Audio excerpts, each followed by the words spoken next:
자, 우리 함께 보겠습니다. 오늘 교회사 클래스 제8장입니다. 오늘은 십자군 전쟁입니다. 우리가 지금 중세교회 이야기를 보고 있습니다. 중세교회를 3주간 보고 있는데 첫 번째 교황제도에 대해서 봤고요. 그 다음에 수도원 제도에 대해서 봤습니다. 지난주에. 그리고 이제 오늘은 십자군 전쟁. 앞에 두 가지는 이제 조직에 관련된 내용이죠. 그래서 교황제도를 통해서 중세교회가 어떻게 이끌어져 왔는지, 그리고 또한 정신적으로 어떻게 도왔는가, 이 수도원 제도를 통해서 중세교회를 지탱하고 있었던 정신적인 부분, 신앙적인 부분에 대한 내용을 함께 이야기를 좀 나눴습니다. 그리고 이제 오늘은 십자군 전쟁. 십자군 전쟁은 세계사에서도 중세사를 다루면서 중세 서유럽을 다루면서 꼭 나오는 이야기이고, 오늘날 국제 정세까지 영향을 미쳤던 아주 역사적인 사건입니다. 보시면 아시겠지만 약 200년간 진행이 됐어요. 200년간 진행이 됐던 그런 일이었기 때문에 굉장히 큰 영향을 미쳤고, 여기에는 이제 교회가 그 중심에 있었다는 거. 그게 뭐 교회가 중심에 있었다는 게 좋은 일인지 아닌지 오늘 한번 보시죠. 내용이 어떤가 한번 보시면 좋겠습니다. 자, 일단 이것을 중세교회 이야기를 보면서 먼저 교황제도와 수도원제도를 통해서 이 십자군 전쟁의 지금 그 배경들을 좀 같이 보면 좋겠습니다. 우리가 교회사 클래스에서 배운 내용, 배운 인물들 중심으로 해서 오늘 먼저 소개를 하면, 일단은 1000년대부터입니다. 교황은 500년대부터 나오지만 그레고리우스 7세가 이제 1073년인데 1000년대부터 있었던 4명의 지금 교황을 여기에다가 지금 그 연도별로 적어놨습니다. 그레고리우스 7세, 여러분 기억나세요? 가장 이제 교황권이 막 강력해지는 시기입니다. 카노사의 굴욕이, 황제가 카노사에서 굴욕적인 일을 겪었던, 그거를 겪게 했던 사람이 이제 그레고리우스 7세죠. 그 다음에 인노켄티우스 3세, 이때 아주 강력한 교황권을 가지고 있었을 때고, 지금 약 100년 단위예요. 그 다음에 보니파키우스 8세 때까지 그래도 교황권이 유지가 되다가 이때 이제 완전히 쇠퇴합니다. 그리고 그레고리우스 11세는 보니파키우스 8세 이후에 시작된 교황이 로마 교황청에 있지 못하고 아비뇽으로 옮겨와서 황제 수하에 있는 그런 모양새가 됐죠. 그러고서 약 70년간 있었거든요. 그리고 70년 이후에 다시 로마 교황청으로 돌아갔었던 그 교황이 그때가 그레고리우스 11세 이때입니다. 보시면 이제 1370년부터로 이렇게 나오잖아요. 아비뇽 유수, 그러니까 아비뇽으로 교황이 붙들려갔다고 표현해도 과언이 아닌데, 붙들려갔던 그 시대가 1300년대 초예요. 1309년인가 그렇거든요. 이제 그때부터 이제 교황권이 아주 쇠퇴했는데, 자, 그 어간의 수도원은 어땠는가? 지난주 내용이에요. 클루니 수도회가 910년도부터 시작이 됐었고요. 그다음에 이제 클레르보 베르나르가 이제 시토 수도회의 수도사인데 1113년부터 활약을 하죠.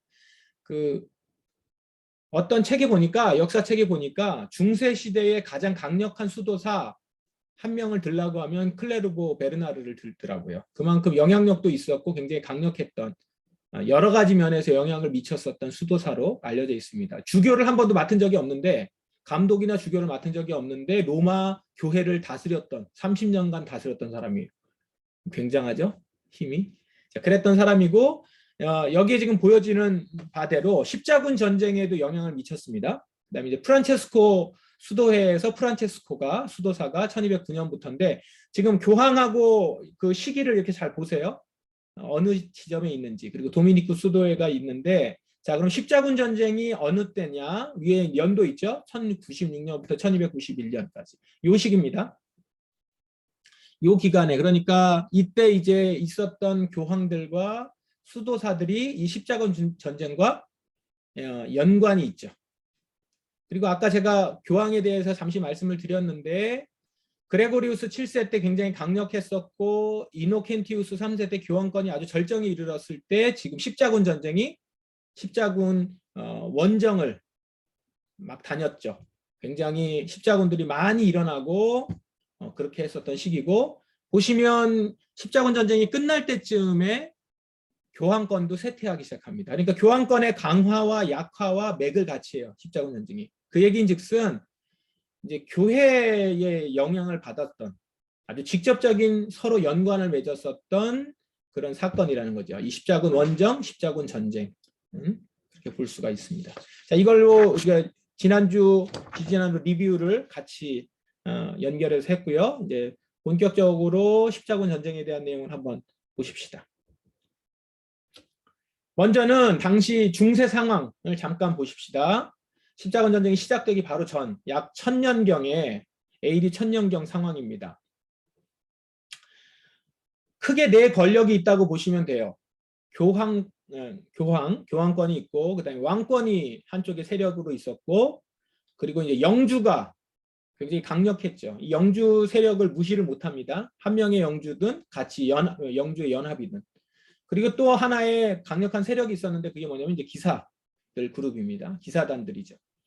그렇게 이제 있었는데 이들이 서로 누가 누구 편이라고 이렇게 딱 할 수 없고 시대별로 살아가면서 권력을 쥐고 있고 서로 견제하고 대립하고 이런 관계에서 이합집산을 이루죠. 이렇게도 연합했다가 저렇게 동맹했다가 편을 만들었다가 이제 이렇습니다. 어쩔 때는 교황하고 영주하고 아주 긴밀하게 붙어서 왕을 견제하기도 하고, 때로는 왕 쪽으로 완전히 다 속해져서 교황권을 이제 견제하기도 하고, 그러면서 또 기사하고 영주하고 싸우기도 하고 막 이제 이렇게 막 됩니다. 이렇게 저렇게 세력을 만드는. 근데 이 사람들이 그렇게 그 이제 말하자면 권력을 쥐고 있는 권력 집단인 거죠. 그 당시 사회에서 약 한 많아야 7%에서 10% 정도. 대부분의 이제 90%는 농민들, 평민들이죠. 근데 오늘날에도 비슷해요. 상위 그룹하고 하위 그룹하고 이제 이게 나오듯이 그렇습니다. 자, 이런 배경에서 이제 십자군 전쟁이 발발하는데, 십자군 전쟁이 이 책의 제목을 이렇게 이제 소제목을 이렇게 정했습니다. 성전인가 침략인가. 큰 제목은 뭐예요? 이 교회사 클래스에서 제8장 하나님이 원하신다 느낌표, 하나님이 원하신다 물음표. 어떤 게 맞냐? 이제 우리한테 묻는 거예요. 그러면서 십자군 전쟁은 성전, 거룩한 전쟁인가, 하나님이 시킨 거룩한 전쟁인가, 아니면 그냥 전쟁 침략인가, 이거에 대해서 이제 질문을 하는데, 그 질문에 답을 하기 위해서 세 가지 방면에서 오늘 봐요. 동기, 십자군 전쟁은 왜 일어났으며, 그 다음에 전개, 어떻게 진행됐으며, 결과, 무슨 결과를 남겼는가, 이것에 대해서 이제 보다 보면 성전인가 침략인가 대답을 할 수 있겠죠. 먼저 동기입니다. 동기. 십자군 전쟁이 어떻게 일어나게 됐는가. 뭐 일어나게 된 사건들은 있지만 일단은 그 당시의 사회적 배경, 권력, 그 형태, 그리고 분위기 여러 가지로 해서 동기가 이렇게 한 4가지 정도로 오늘 교회서 클래스에서는 정리를 했습니다. 이제 첫 번째, 서방 위력을 과시한다. 누구에게 과시할까요? 동방에 과시하는 거죠. 근데 서방이라고 하면 서방 교회의 위력을 이제 이야기하는데, 당시에 교황이 우르바누스 2세였습니다. 보어간에. 먼저 이걸 보기 전에는 이제 당시 로마 상황을 좀 보셔야 돼요. 그 당시에 제국 상황을 보시면 로마가 동서 공동 황제를, 당시 원래 로마는 동서 공동 황제로 이렇게 쭉 진행이 됐죠. 그러니까 디오클레티아누스 황제 기억나시는지 모르겠는데, 그때 사두 정치가 시작되면서 이제 동쪽하고 서쪽을 좀 이렇게 분할을 해서 통치를 하도록 했죠. 그래서 4명의 황제, 정제, 부제, 정제, 부제 이렇게 4명의 황제가 세워질 때도 있었고, 그냥 황제 2명만 세울 때도 있고, 하여튼 이런 식으로 하면서 공동 황제제로 동쪽하고 서쪽을 나눠서 했어요. 그 중에 이제 조금 더 강력했던 황제가 있었죠. 그러다가 우리가 잘 아는 콘스탄티누스 황제 때 아마 통합 황제처럼 동서가 분할이 되어 있었지만 통합 황제처럼 다스렸고, 그 다음에 그 뒤에 몇 대 후에 데오도시우스 황제가 있어요. 이 황제가 통합 황제 자리를 차지합니다. 근데 이 데오도시우스 황제가 되기 전에 동방 쪽에 아주 좋은 큰 도시가 하나 생겨요. 그게 콘스탄티노플이에요. 뭐 그 전에도 큰 도시였지만 이 콘스탄티노플을 콘스탄티누스 대제가 황제가 굉장히 많이 밀어주죠. 그래서 기독교 도시화 시킨단 말이에요. 그래서 동방에는 콘스탄티노플이라고 하는 그 큰 도시가 있고, 그다음에 서방에는 전통적으로 로마가 있고, 이런 상황에서 두 도시가 있는데 데오도시우스 황제가 이 동서를 통합해서 황제 자리를 차지하고 있다가 그 이후에 이게 이제 400년이 아직 안 됐을 때예요. 390년대 후반 요때인데 그때 이제 데오도시우스 황제가 죽고 나서 동서로 분할이 됩니다. 동로마와 서로마로 분할이 돼서 이제 통치가 이렇게 제각각 쭉 가게 돼요. 그게 395년인데 그러다가 서로마는 일찍 망하죠. 400년대에 망합니다. 일찍 망하고 그 이후에는 이제 서로마 근처에 있었던 여러 부족이나 족속들이 막 일어나면서 하나하나 나라들이 생기고 그래서 그냥 이제 통치를 하게 됩니다. 그래서 그 서방 제국이고 나중에 이제 신성 로마 제국이라는 이름으로 서방 제국이 하나 만들어지고 동로마는 그 로마의 그 정치를 계속 따라가면서 지속해 나가요. 동로마는. 그러니까 서로마는 조금 막 바뀌었고 동로마는 지속해서 이렇게 가는 가운데 있는데 이때에 동쪽에도 교회가 있고 서쪽에도 교회가 있잖아요. 근데 이 동로마하고 서로마는 동로마는 콘스탄티노플 교회를 중심으로 서로마는 로마 교회 교구를 중심으로 해서 이렇게 지내면서도 서로 같은 교회라는 걸 인정해요. 이런 상태에 있었습니다. 그러면서도 뭘 했냐면 힘겨루기를 해요. 누가 더 위냐. 이제 주로 이거를 힘겨루기에 이렇게 먼저 뭐라 그럴까요? 시비를 건다고 해야 되나? 그런 쪽이 어디냐면 이제 서로마 쪽이에요. 로마 교구 우리가 형이다. 우리가 위에 있다. 이제 이렇게 하면서 이제 교황이라는 이름도 붙이죠. 그래서 우리가 힘이 있다. 이걸 계속 지속적으로 하고 이거를 동방 교회들은 인정을 안 해요. 콘스탄티노플 교회라든가 뭐 알렉산드리아 교회라든가 예루살렘 인정을 잘 안 합니다. 인정을 안 하는 상황에서 계속 서방 교회들은 이 로마 교회는 계속 지속적으로 이제 주장을 하죠. 그러는 가운데서 이제 교황권이 굉장히 세지고 서로마가 좀 강력해지면서 위력을 과시하려고 하고 있는 상황에 교황 우르바누스 2세가 동방교회를 이제 서방교회에 흡수해야겠다. 통합을 하자.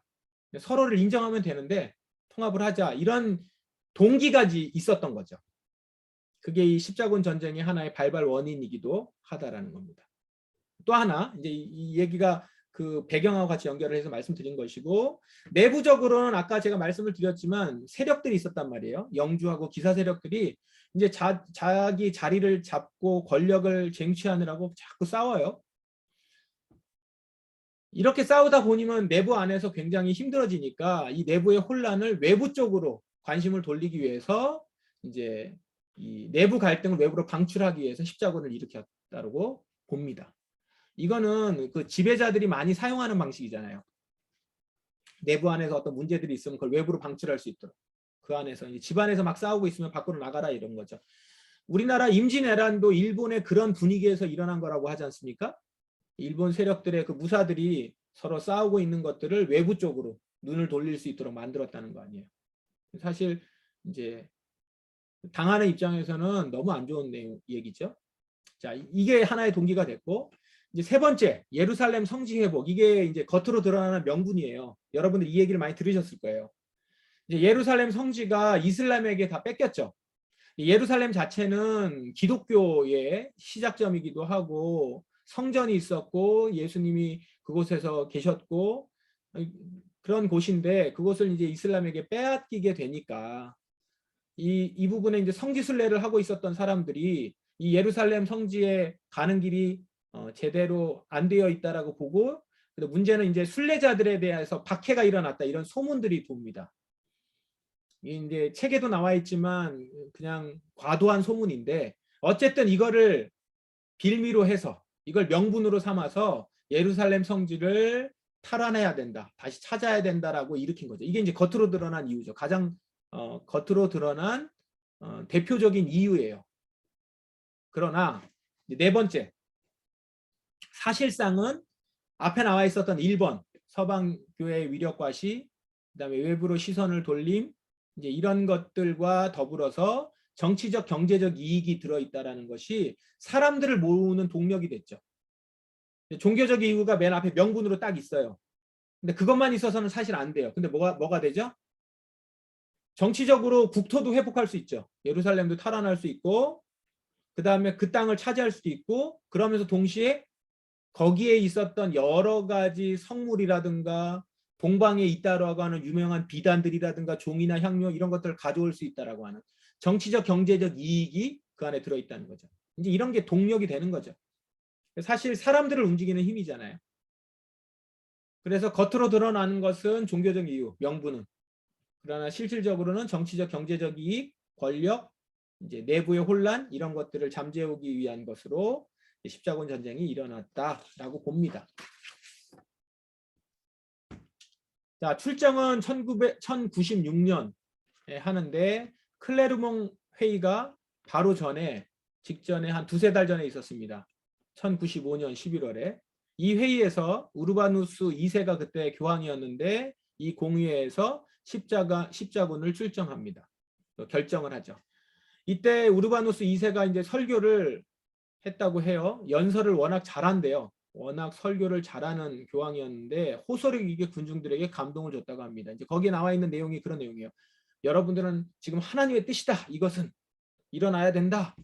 지금 적들이 우리 성지를 지금 탈환하고 있다. 악한 정들이 이제 이렇게 된 거죠. 그래서 하나님의 뜻을 따르자. 여러분은 십자가의 군병들입니다. 가슴이나 어깨에 피 묻은 십자가를 착용하십시오. 그러니까 가슴이나 어깨, 방패 이런 데다 십자가를 착용하십시오. 이제 이렇게 한 거죠. 콘스탄티누스 황제가 했던 그런 식인 것 같아요. 어쨌든 그 십자가를 이렇게 긋고 그다음에 몸에 그거를 이렇게 그리고 하면서 출발하게 됩니다. 그래서 십자군이라는 말이 여기에서 나왔을 것이다 라는 거죠. 자, 그렇게 해서 이제 시작을 하죠. 그래서 1차 십자군 원정이 시작됩니다. 십자군 전쟁이 총 몇 번 있었냐면 몇 차에 걸쳐서 원정을 갔냐면 7차 내지 8차로 봐요. 왜 7차 내지 8차로 보냐? 왜 딱 정확하지 않냐? 6차가 십자군 원정이냐 아니냐에 따라서 그걸 어떻게 평가하느냐에 따라 다른데 그냥 우리는 그냥 8차로 봅시다. 8차로 진행을 해요. 그러니까 십자군 전쟁이 한 번 있고 200년 동안 계속된 게 아니라 몇 년 하고 또 다시 출정. 이게 원정을 가는 거잖아요. 멀리. 서방에서 동방까지 지금 가는 거란 말이에요. 그런 길이기 때문에 이게 이렇게 쉽지 않아요. 그래서 약 200년간 전개가 되는데 어쨌든 8번에 걸치는. 근데 8번인데 이제 여기서는 9번으로 나눠서 설명을 합니다. 이제 첫 번째는 군중 십자군. 군중 십자군은 뭐냐면 이제 십자군 본대가 모이기 전에 본대는 이게 기사들 중심으로 모이기 전에 이제 농민들하고 민중들이 군중들이 이렇게 다 모였어요. 그래서 본대가 출발하기에 앞서서 이들이 먼저 갑니다. 자기들이 십자군이라고 하면서 나가요. 근데 이거를 주도한 사람이 있었는데 그게 누구냐면 은자 피에르. 여기서 은자라고 하는 말은 은둔자라는 말이에요.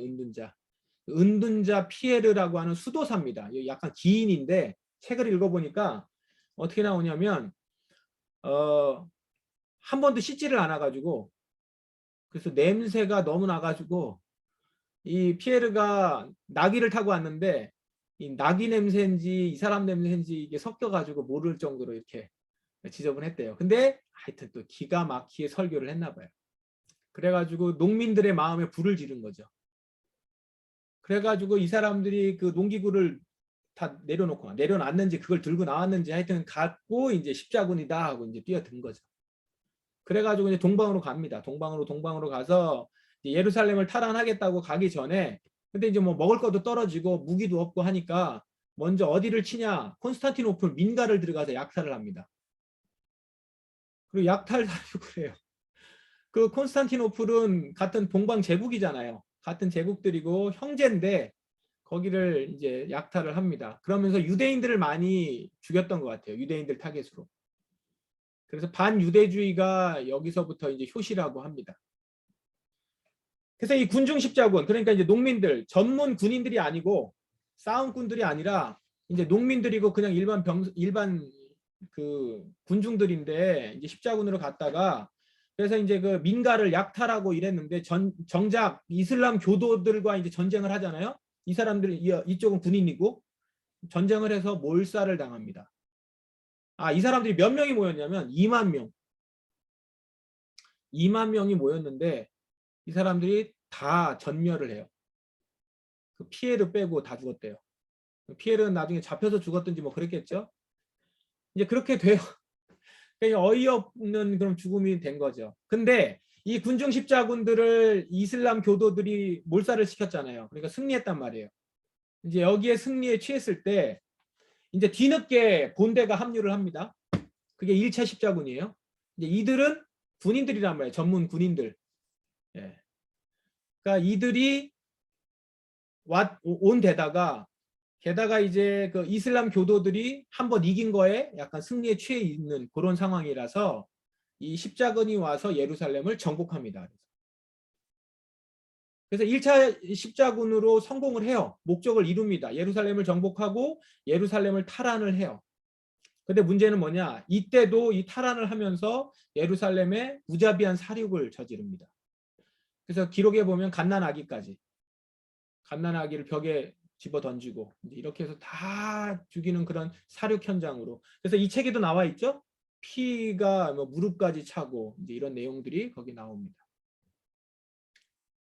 그래서 십자군 전쟁으로의 목적은 달성했을지 모르지만 너무 잔혹하고 잔인한 그런 일들로 이때의 이 기억 때문에 유대인들이나 이슬람 교도들이 기독교인을 신뢰하지 않게 됐고 지금까지도 그런 결정적인 이유가 됐고 아까 제가 처음에 얘기했듯이 이 십자군 전쟁이 지금 우리의 역사까지도 영향을 미치는 아주 일대의 사건이죠.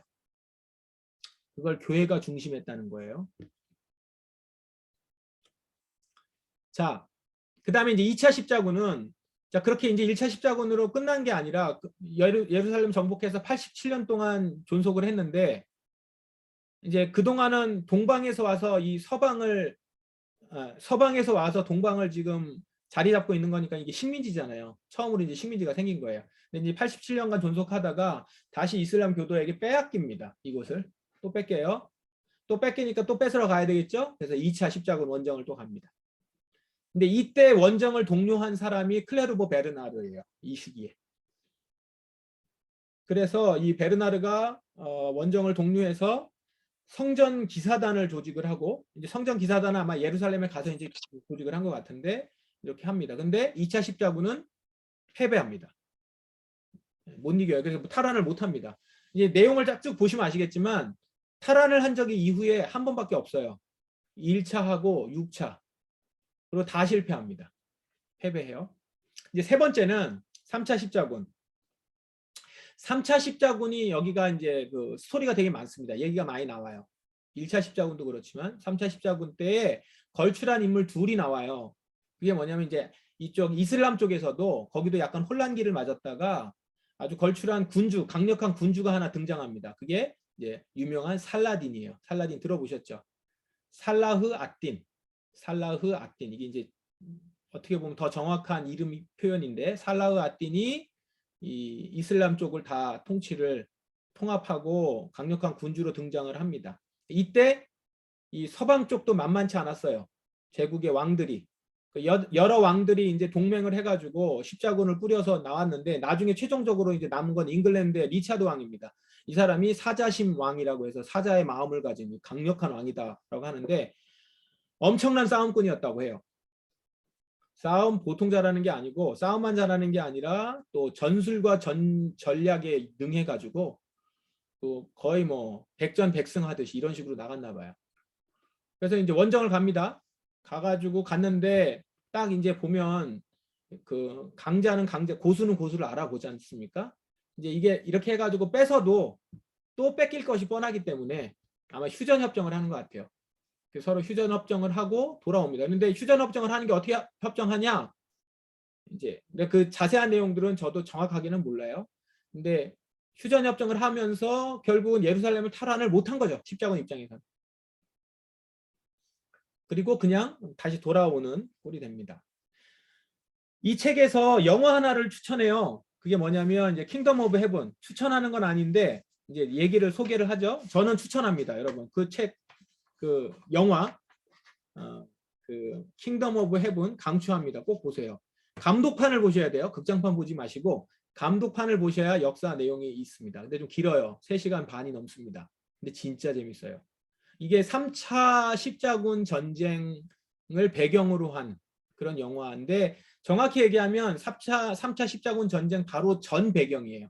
거기에 나와 있는 내용이고 그 킹덤 오브 헤븐 끝에 주인공이 전쟁에서 이렇게 돌아와 있는데 막 전쟁터 이 예루살렘을 향해서 막 가고 있었던 한 기사단들이 와요. 그래서 예루살렘은 어디로 가느냐? 어디로 가면 예루살렘으로 갈 수 있냐? 이렇게 하니까 저쪽으로 가라. 그래서 막 가거든요. 그게 누구냐면 리차드예요. 리차드 왕이 이제 십자군을 끌고 예루살렘으로 가면서 영화가 끝나거든요. 그리고 3차 십자군 전쟁 배경입니다. 그 내용이 이제 여기 나오죠. 이제 3차 십자군에서 우리가 기억해야 될 이제 인물들이고요. 자, 이제 4차부터 8차까지가 나오는데 여기서 이 책에서는 이렇게 이름을 붙입니다. 방향전환 십자군 이렇게 이름을 붙여요. 이게 무슨 의미예요? 목적을 상실했다 이런 거죠. 말하자면. 그러니까 원래 가야 되는 대로 안 가고 딴 데로 전환을 한 거예요. 무슨 말이냐면 1차부터 3차까지는 그래도 뭐 이건 바람직한 모습은 아닐지라도 어쨌든 목표는 예루살렘 탈환이라고 하는 명분이 있었어요. 그 명분에 따라서 움직였는데 4차부터는 예루살렘을 안 가요. 예루살렘까지 안 가고 본래 목적에서 벗어납니다. 이 4차 때가 참 큰 문제였는데 이때가 이제 이노켄티우스 3세 때인데 이때 십자군들을 이제 모집을 하고 원정을 가려고 준비합니다. 원정을 하지만 또 뭐가 필요하죠? 병사도 필요하지만 이 군사들을 먹이고 해야 되는 물자나 돈이 필요해요. 군수가. 군수 자금이 또 필요하단 말이에요. 이걸 대는 사람들이 있어야 되는데 당시 그거를 서방 쪽에서 대는 사람이 없었어요. 딱 안 나타나는 거예요.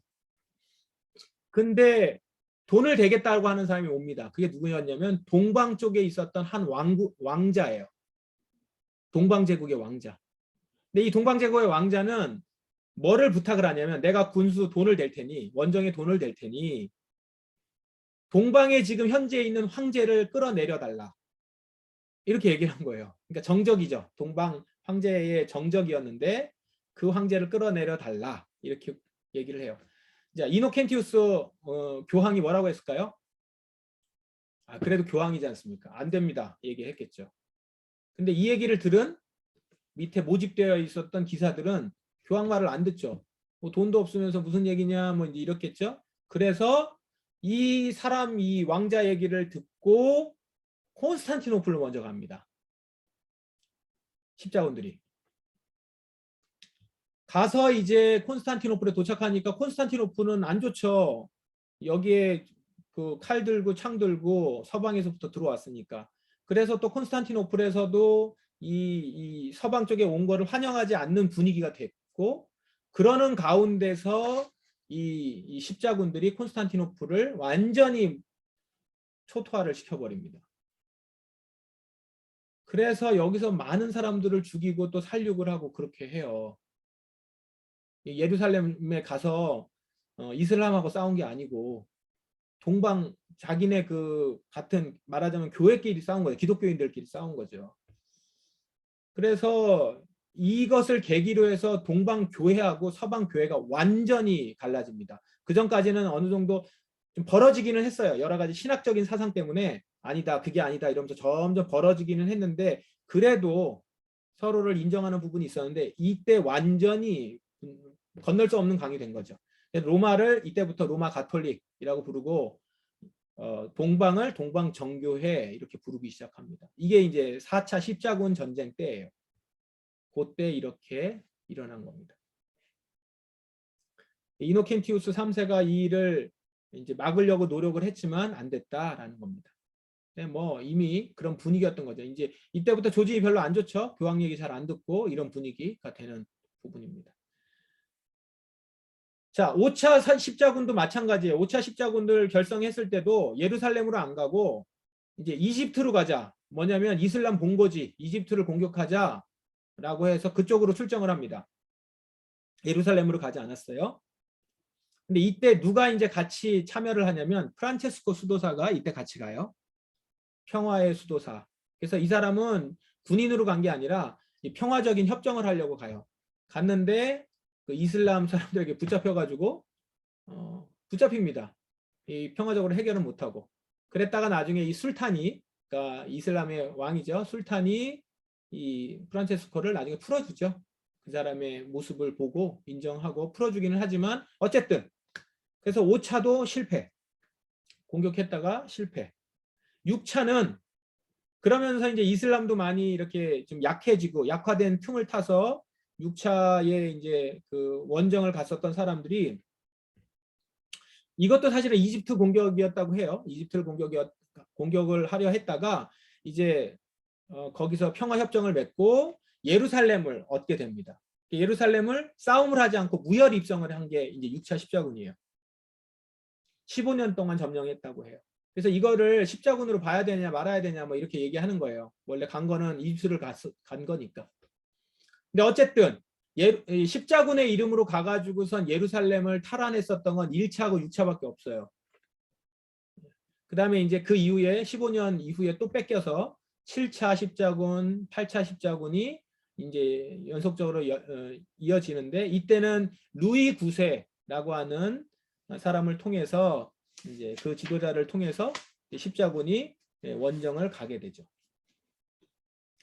프랑스의 루이 9세를 통해서 수도사입니다. 이 사람도. 이 사람을 통해서 이제 7차, 8차 십자군들이 꾸려집니다. 그러면서 십자군 전쟁이 종료가 돼요. 근데 이렇게 종료될 수밖에 없었던 건 뭐냐면 이러면서 아까 처음에도 말씀드렸지만 교황권이 굉장히 약해져요. 십자군이 처음에 어떻게 시작해요? 교회에서 이제 결정한단 말이에요. 예루살렘을 탈환해야 된다. 성지를 다시 돌려놔야 된다. 이런 거였는데 이 얘기를 누가 하면 듣는 거냐면 교황이 했을 때 듣는 거니까 교황권이 굉장히 강력했을 때 이게 먹히는데 이제 쇠퇴하게 되면서 이제 그 얘기를 다 듣지 않게 됐고 그다음에 이 의미가 없어지게 된 거죠. 그러면서 이제 십자군이 종료가 됩니다. 이게 200년이에요. 그래서 200년. 1090년대부터 1270년, 1290년대까지 이렇게 약 200년간 십자군 전쟁이 8차에 걸쳐서 진행이 됩니다. 내용 들으면 좀 허탈하죠? 예. 교황 얘기 듣다가 이제 승질 났었던 분도 계시는데 십자군 얘기 듣다가는 정말 너무 씁쓸해요. 예. 그래서 이제 그 다음에 이제 마지막으로 결과를 한번 보십시다. 이제 결과를 보면 오늘 십자군 전쟁이 성전인가 침략인가 답이 나오죠. 이미 벌써 좀 분위기가 그런데 십자군 전쟁의 결과 아까 말씀드린 것처럼 교황권이 쇠퇴합니다. 일단은 책에서는 십자군 전쟁의 결과를 긍정적인 결과, 부정적인 결과로 정리를 해놨어요. 책에 하나, 둘, 세 개씩 해놨는데 정리하면서도 이렇게 저자가 쓰죠. 굳이 긍정적인 효과를 얘기하자면 뭐 이렇게 쓰거든요. 그러니까 굳이 쓰는 건데 내용을 쭉 읽어보면요. 이게 긍정적인 효과라고 보기보다는 파급 효과라고 보시면 돼요. 파급 효과. 그리고 침략자나 공격자 입장에서는 좋은 영향일 수 있지만 긍정적일 수 있지만 당하는 입장에서는 너무 전혀 긍정할 수 없는 그런 파급 효과들인 거죠. 뭐 이렇게 시야가 넓어졌다든가 아니면 그런 걸로 인해서 동서양이 교류하면서 발전을 한다든가 이런 얘기들은 사실은 좀 궁색하죠. 당하는 입장에서는 누가 그렇게 해달랐나 이런 거죠. 근데 이제 그런 얘기 우리나라에서도 하잖아요. 그 일본인들이 어떻게 합니까? 극우 일본인들이 우리나라를 일제가 이제 침략했던 시기에 이 조선 땅을 이렇게 개화를 시키고 발전을 시켰다. 도로 놔주고 철도 놔주고 이러면서 긍정적인 효과가 있다 이렇게 얘기하고 또 그걸 그대로 받아서 이야기하는 우리 한국인들이 또 있죠. 친일파들 이렇게 얘기해요. 충분히 얘기할 수 있죠. 긍정적인 효과라고 얘기할 수 있는데 그거를 당하는 입장에서 얘기할 수 있느냐는 거예요. 지금 여기서 십자군에 대한 결과를 얘기할 때 그런 얘기들이 그래서 긍정적인 효과라고 얘기하기보다는 그냥 파급 효과 이렇게 얘기하는 게 맞겠다 싶습니다. 결과적으로 그래서 부정적인 결과들이 주로인데 그것이 이제 4가지로 정리한 게 아까 말씀드린 것처럼 교황권 쇠퇴 실패하면서 쇠퇴한 거죠. 만약에 십자군 전쟁이 승리했으면 성공했으면 교황권은 더 강력해졌겠죠. 이게 두 개 맞물려 있어요. 교황권이 쇠퇴해서 십자군이 안 된 것일 수도 있지만 또 한편으로는 십자군 전쟁이 계속 패배하면서 교환권도 같이 실추가 되는 쇠퇴하는 결과를 맞이한 것 같습니다.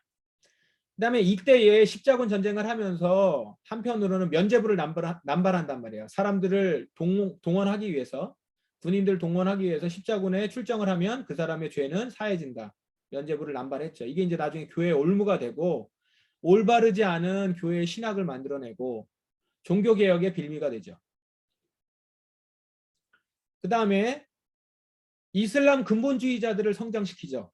양산하게 만듭니다. 더 강하게 만들고, 사실은 이 십자군 전쟁을 일으켰던 사람들의 그 신앙 성향도 근본주의 성향이 많죠.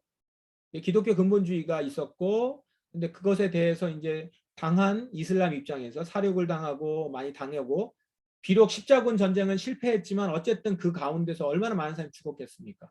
그걸 통해서 이슬람 근본주의자들이 성장하는, 그게 지금 오늘날까지 오잖아요. 오늘날까지는 지금 그래서 이슬람 근본주의자와 기독교 근본주의자들의 강대강 대립이 일어나고 있습니다. 네, 근본주의라고 하는 것은 말하자면 그 말씀에 근거해서 자기의 신앙을 것만 옳고 다른 이들의 신앙을 아예 인정하지 않는 것. 그리고 이제 근본주의라고 했을 때 오늘날 근본주의하고 조금 다르긴 한데 어쨌든 비슷한 부분들은 뭐냐면 이제 문자로 믿는 거죠. 문자주의 그대로 믿는 거예요. 문자 그대로가 이루어져야 된다라고 보는 것이고, 그리고 그것을 역사적으로 해석하면서 지금 우리에게 맞는, 우리 입장에서만 이렇게 해석하는 그런 일들이 좀 많죠. 그래서 이슬람 근본주의자들도 지금 문자 그대로 지켜야 되고 아주 과격하게 지켜야 되고 거기에 나와 있는 대로 체벌을 해야 되고 죽여야 되고 이렇게 나오는 것처럼 기독교 근본주의자들도 비슷해요. 이제 성전을 얘기하고 이렇게 가나안을 다 정복해야 되는 거 이야기하고 악한 자들은 다 물리쳐서 죽여야 되고 이제 이런 것들이 이렇게 부딪히니까 근본주의자들끼리 부딪히면 폭력이 나오죠.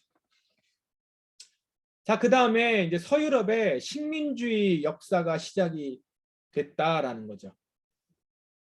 예루살렘을 서방에서 다스리기 시작하면서 동방이 다스리게 하면 되는데 서방이 다스리면서 식민주의 역사가 시작이 된 거예요. 이 식민주의 역사가 이게 무서운 게 뭐냐면 식민주의를 한번 맛보면 이게 탐욕의 눈을 뜨거든요. 인력이 생기죠. 그 다음에 물자들이 생기죠. 땅이 생기죠. 이런 것들이 탐욕의 눈을 뜨면서 다른 이들의 땅을 다 자기 걸로. 땅만 갖나요? 사람들도 가질 수 있으니까 노예 부릴 수 있죠. 돈 많이 생기죠. 이런단 말이에요. 식민주의 역사가 시작이 됩니다. 이때 같이 이제 된 것이 유대인 박해.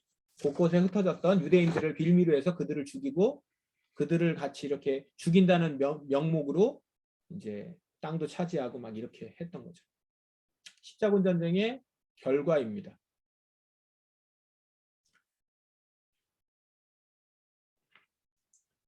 그래서 이 책에서 이제 이렇게 정리를 합니다. 십자군 전쟁. 십자군 전쟁을 저자는 이렇게 표현을 하고 평가하죠. 거대한 집단적 욕망의 분출. 아주 잘 표현한 것 같아요. 거대한 집단적 욕망의 분출. 그럼 어떤 집단적 욕망이냐? 지배층의 정치적 욕심. 정치적으로 지배하려고 하는 교황이나 왕권들의 정치적 욕심. 그리고 기사계급. 기사계급은 이제 신흥계급인데 어쨌든 간에 권력에서 약간 좀 밀리기도 하고 그런 기사들이 또한 그 물질적으로 얻을 수 있는 방법은 기사들은 싸움해야 돈을 얻잖아요. 그래서 이 싸움을 해서 돈을 얻고자 하는 그런 그들의 욕구, 물질적 욕구를 충족시켜주는 얼마나 좋아요. 십자군이라는 이름으로 면죄부까지, 죄까지 면죄받아. 죄까지 면죄를 받으면서 돈도 벌어. 이야, 이거는 완전 지금 우리 이거 뭐 기복주의하고 똑같네. 그 다음에 이제 민중들의 종교적 열망, 민중들이 가지고 있었던 종교적인 어떤 열심들을 같이 욕망으로 분출되는 거예요. 욕망.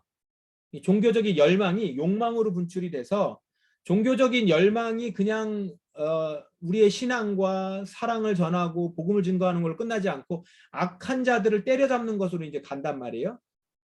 이제 이렇게 하는 것이 이제 누구를 향해야 되잖아요. 그 당시 십자군 전쟁은 이슬람을 향한 거죠.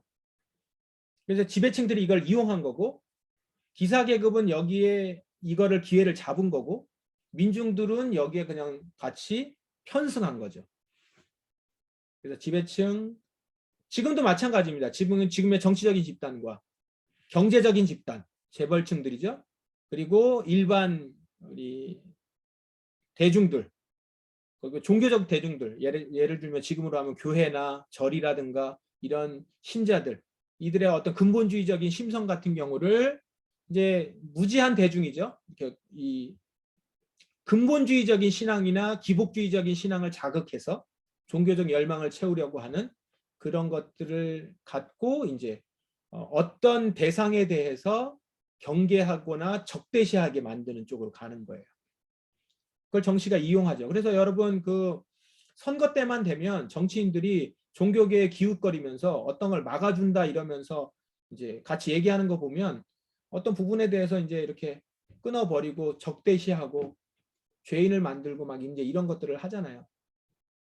같이 연결이 된 거잖아요. 이용해 먹는 것이고 또 이용 당하기도 하고 일부러 이용 당하는 척하면서 자기들이 하고 싶은 거 하고 종교인들도 이렇게 한단 말이에요. 십자군 전쟁이 모양새만 달리 했지 오늘날 우리 교회 안에도 지금 일어나고 있다라고 볼 수 있습니다. 맨 마지막 부분에 이제 에라스무스가 십자군 전쟁에 대해서 했던 이야기들을 여기서 얘기합니다. 에라스무스가 얘기하기를 십자가와 전쟁은 함께할 수 없는 단어다. 근데 이게 어떻게 이렇게 함께할 수 있었는가? 정치인들의 선동과 종교인들의 선동이 전쟁을 위한 일로 간 거예요. 그래서 전쟁을 거룩하게 얘기하면서 이제 이걸 이끌어 갖고 거기에 같이 그냥 선동되어서 나간 거죠. 근데 전쟁은 에라스무스가 이렇게 얘기합니다. 전쟁은 경험해 보지 않은 사람들에게만 달콤하다.